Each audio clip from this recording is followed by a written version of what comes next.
Good morning বন্ধুসকল। আজি এফালে যাবলৈ ওলাইছোঁ আৰু ভাবিছোঁ আপোনালোককো মোৰ যাত্ৰাৰ সমভাগী কৰোঁ। গতিকে ভিডিঅ'টোৰ লগত আপোনালোক শেষলৈকে জড়িত হৈ থাকিব। ক'লৈ গৈছোঁ, কি কৰিছোঁ, সকলোবোৰ দেখাব। মই মাইজানৰ পৰা ষ্টাৰ্ট কৰিছোঁ আৰু এয়া দেখিছে আপোনাৰ আগফালে এটা সুন্দৰ মাথাউৰি, আৰু এই মাথাউৰিটোৰ চিংচে কাষতে লাগি আছে বিখ্যাত ব্ৰহ্মপুত্ৰ। আৰু ইয়াৰ ঘৰৰ পৰা ওলাই পেলাই আপুনি দেখা পাইছে ডিব্ৰুগড়ৰ এখন বিখ্যাত ৰিচৰ্ট হয় HM ৰিচৰ্ট, আৰু ৰিচৰ্টৰ ফ্ৰণ্টেদি যাব লগা হয়। আৰু এই মাথাউৰিটো এতিয়া চাফা কৰিছে, হাবি জংঘল হৈ গৈছিলে, মানুহে চাফা কৰিছে আৰু এতিয়া খুব সুন্দৰ লাগিছে। আৰু এয়া হৈছে অসম সচিবালয়, যিটো নেকি আমাৰ ডিব্ৰুগড়ত অৱস্থিত। আৰু ইয়াৰ পৰা আহি পেলাই আপুনি পল্টন বজাৰ পাব। যিসকলে আহিছে তেখেতসকলে গম পাব বাৰু। তথাপিতো পল্টন বজাৰ পালে, যদি মাইজান ফালৰ পৰা যায় তেতিয়াহ'লে আপুনি পল্টন বজাৰৰ চাৰিআলিটো যিটো, তাৰ লেফ্ট টাৰ্ণ যদি লয় আপুনি অসম চিকিৎসা মহাবিদ্যালয়, ৰাইট টাৰ্ণ ল'লে আপুনি গ্ৰেহাম বজাৰ হৈ চকীডিঙি হৈ আপুনি যোৰহাট গোলাঘাট য'তে হ'লেও যাব পাৰে। আৰু চিধা ৰাস্তাটো সেউজপুৰ হয়। যিহেতু ইয়াত ডিব্ৰুগড়ত গোটেই ওৱান ৱে আছে, সেইটো কাৰণে এটা সময়ৰ পিছত লাগু হয়। 9টা বজাৰ পিছত আপুনি যাব নোৱাৰে, আৰু এতিয়া 9টা বজা নাই, যিহেতু 6টা 6:30 হৈছে। গতিকে আমি সেউজপুৰ হৈ চিধা যাম।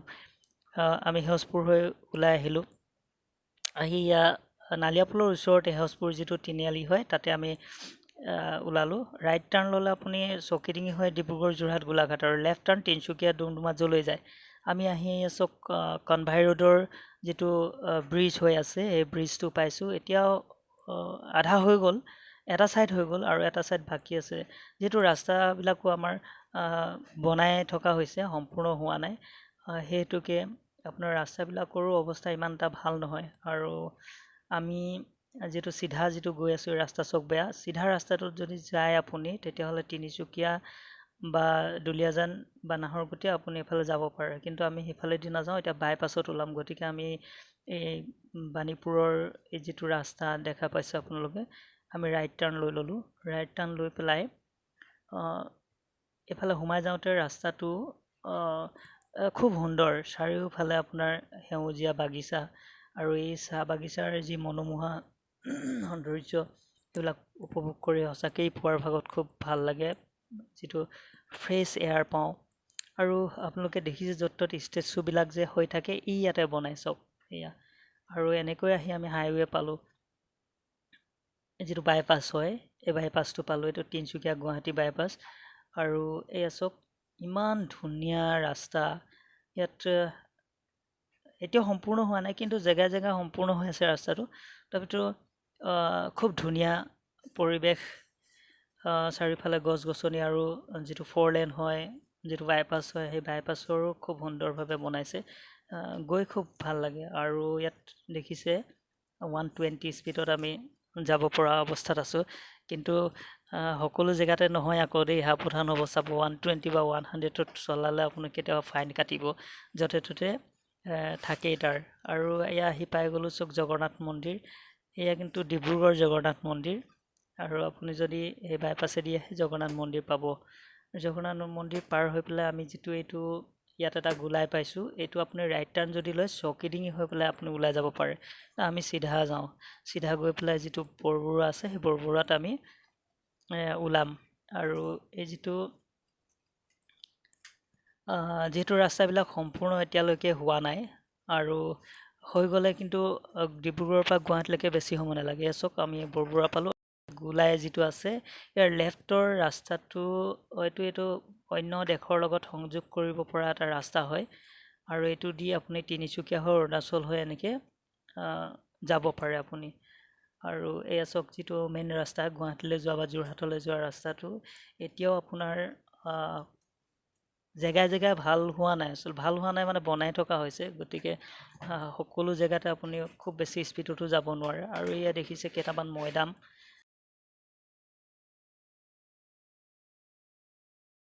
আমাৰ যিটো ৰঙালাও বজাৰ বুলি কয়, তাতে কৃষকসকলৰে ইমান সুন্দৰভাৱে খেতি কৰিছে।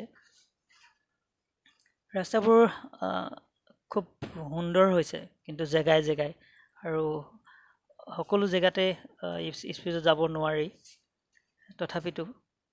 আৰু এনেকৈ আহি আমি এই ব্ৰিজবিলাক দেখিছে আধা বনা হৈ আছে। এইবিলাক যদি সম্পূৰ্ণ হৈ যায় তাৰপিছতে খুব ভাল লাগিব, আৰু খুব কম সময়ৰ ভিতৰতে আচলতে আপুনি যলৈকে যাব পাৰে।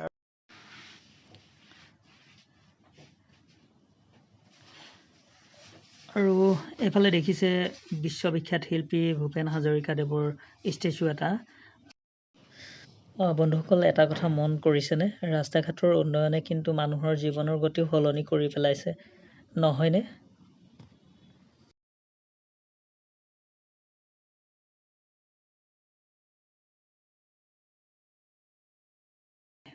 মৰাণ টাউন পাইছোঁহি আৰু এই ৰাস্তাটো হোৱাৰ লগে লগে মৰাণ টাউনখনো খুব সোনকালে এক্সটেনশ্যন হ'ব ধৰিছে। আগতে ইমান দূৰলৈকে আচলতে নাছিলে আৰু এনেকৈ আহি আমি মৰাণ টাউন পালোঁহি। আৰু এই যিটো মৰাণ তিনিআলি আছে, ইয়াত যদি লেফ্ট টাৰ্ণ লৈ আপোনালোকে নাহৰকটীয়াত ওলাব আৰু ৰাইট টাৰ্ণ ল'লে আপুনি এইটো যোৰহাট ৰাস্তা। গতিকে এইফালে দেখিছে আপুনি ভাৰতীয় পতাকা আৰু আহি মৰাণত যিখন ব্ৰিজ বনি আছে, এই ব্ৰিজখনো আধা হৈ আছে আৰু বেছি দিন নালাগিব সম্ভৱত। গতিকে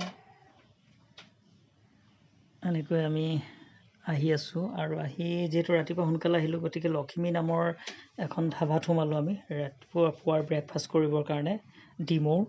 আৰু এই ডিমৌখিনিতো অকণমান ৰাস্তা বৰ ভাল নহয়, তথাপিতো যি কি নহওক কম সময়ৰ ভিতৰতে এইখিনি ভাল হৈ যাব আৰু যেতিয়া ভাল হৈ যাব আমি খুব ভাল লাগিব আচলতে গৈ।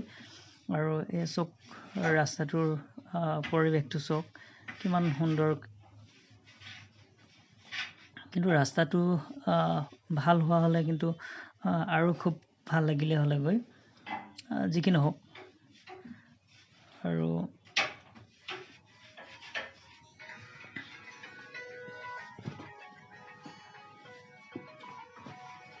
চাই যাওক ক'লৈ গৈছোঁ, কি কৰিছোঁ। আৰু এয়া চাওক ইমান মানে দ জেগাবিলাক পুতি পেলাই ৰাস্তাটো বনাব লগা হৈছে, হয়তো সেইটো কাৰণেও যথেষ্টখিনি সময় লৈছে। আৰু এই ৰাস্তাবিলাক হৈ যোৱাৰ লগে লগে কিন্তু আমাৰ ডিব্ৰুগড়ৰ পৰা বা য'ৰ পৰা হ'লেও গুৱাহাটীলৈ আপুনি যাবৰ কাৰণে খুব সহজ হ'ব।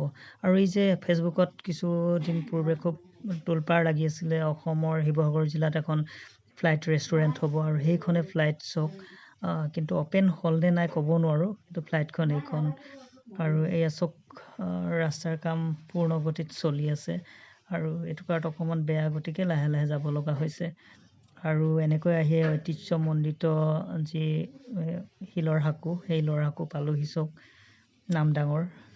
আৰু এনেকৈ আহি ৰাস্তাবিলাকো বনাই থকাৰ কাৰণে খুব স্পীড যাব পৰা নাই যদিও পুৱা 6টা বজাতে ওলাইছিলোঁ আৰু আহি এতিয়া আমি জাঁজি পালোঁহি। এই চিধা দেখিছে, এইফালে যদি যায় আপুনি যোৰহাট পাব। আমি যিহেতু ইয়ালৈকে আজি দেখাম আপোনালোকক, আৰু আমি লেফ্ট টাৰ্ণ লৈছোঁ, অৰ্থাৎ নাগালেণ্ডৰ ফালে সোমাই যোৱা, যিটো জাঁজিৰ পৰা আমগুৰিলৈকে সোমাই যোৱা ৰাস্তাটোৱেদি আমি আহি আছোঁ। তো যি কি নহওক বন্ধুসকল, আজি মোৰ লগত আহি আপোনালোক কেনে পালে, যিখিনি দেখালোঁ আপোনালোক যদি ভাল পাইছে তেন্তে ভিডিঅ'টো লাইক কৰিব, কমেণ্ট আৰু শ্বেয়াৰ কৰিব আৰু আগলৈও মোৰ লগত সংযুক্ত হৈ থাকিব। মই ক'ৰবালৈ গ'লে আপোনালোককো এনেদৰে মই আপোনালোকক দেখাব পাৰোঁ। যাতে মোৰ ভিডিঅ'টো চোৱাৰ বাবে অশেষ ধন্যবাদ জনালোঁ।